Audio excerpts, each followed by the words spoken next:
Hi friends, welcome to cook with me. ఈరోజు హీట్ని తగ్గించే క్యారెట్ సగ్గుబియ్యం పాయసం ఎలా చేయాలో చూద్దాం.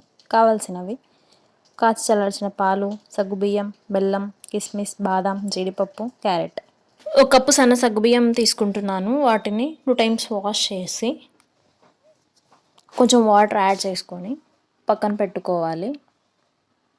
ఇప్పుడు ఒక బౌల్ తీసుకొని అందులో 2 tablespoons ఆఫ్ నెయ్యి యాడ్ చేసి ముందుగా తరిమి పెట్టిన క్యారెట్ తురుమును యాడ్ చేయాలి.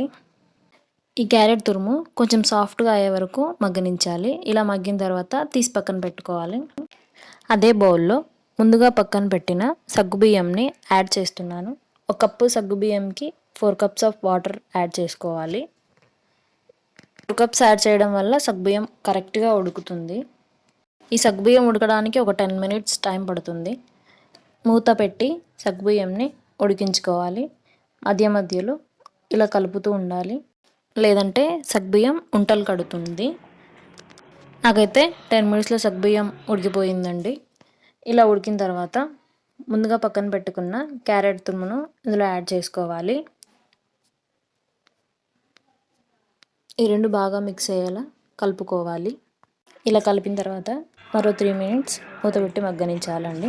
చూసారు కదా, రెండు కలిసిపోయి మంచి కలర్ అనేది వచ్చేసిందండి.